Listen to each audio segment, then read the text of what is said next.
Good afternoon. My name is Mike Cusack. I'm the Discovery Leader for Scenic Eclipse 2, and this is our inaugural voyage through the Kimberley, this incredible ancient wilderness.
When Australian Geographic offered the chance of a lifetime for a couple to live in the wilderness, the place that Susan, my wife, and I wanted to go to was the Kimberley for that very reason.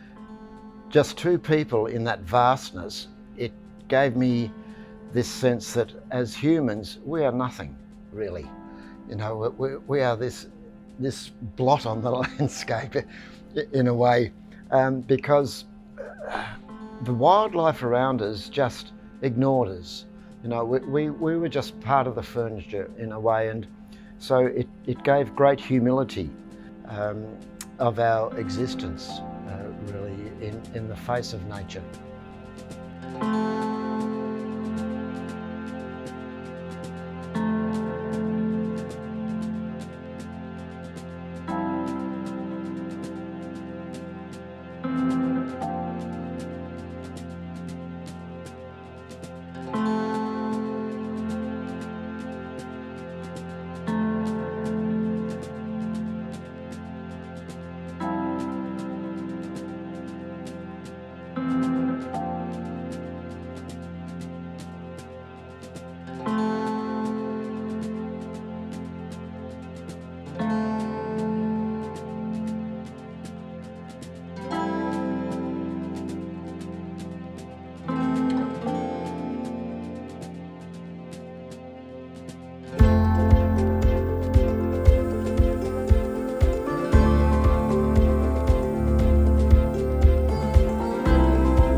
There are a couple of times when there was this really strong connection to the land itself.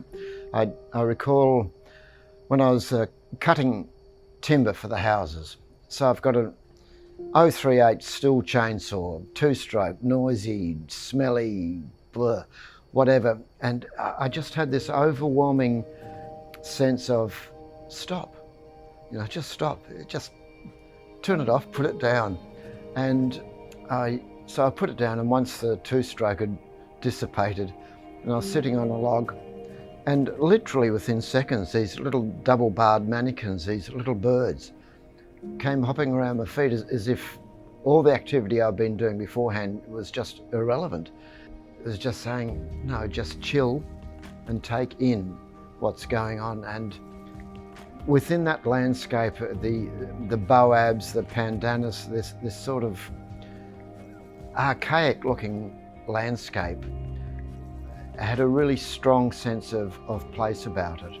And that was one of the other things about it. And a really poignant connection to community is 1988 was the bicentennial year in Australia, and three of the traditional owners who had been brought up on Kanmanya, the mission site that Susan and I lived on for the year, came in by helicopter, as they do. And the one was quite an old lady who, as an 8-year-old, saw the first Europeans come there in 1912, and her niece, Amy Peters, and Victor Barunga. And when we got back to Derby after our year, we went out to see Patsy at Mowanjum, but she wasn't there. For the first time in her life, she was actually inside in hospital in a bed, because despite her age, she's eschewed housing, and she lived in a little bark humpy with her dogs. So we go in there, and she jumps out of bed. Here she is, she's crook, she's 80 whatever, and the night nurse is going, oh, Patsy, stop it. She said, no, I have to get up, because these people are from my country, Kanmanya. And that was a really strong connection, because even though we were a white fella, she recognised that we were living on her land, and so she felt this connection. And that for both of us was really something quite powerful, that acceptance that, you're okay if you can do that. Because she hadn't been there since 1950, and this was 1988. And so that was a really strong moment for us. Yeah. What the Kimberley means to me personally is the vastness of the landscape, the ancientness of this country.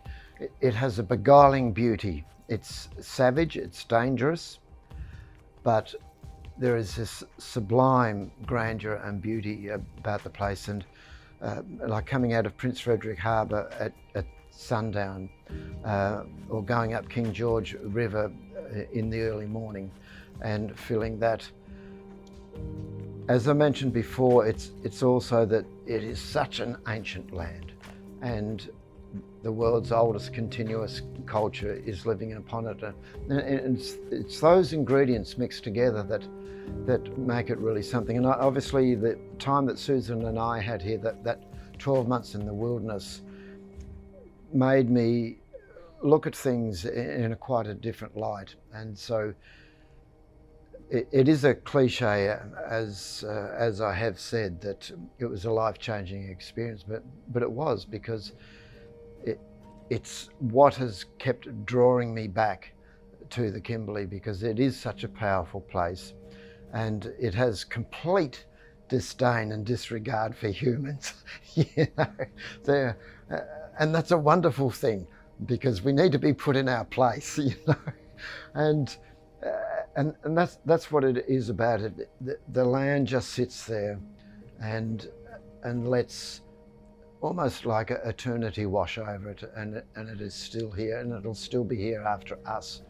And I think that's one of the things, because As I said, for me personally, it was this very humbling thing about where we are as humans on this beautiful planet that we have, and that's something that will always be with me.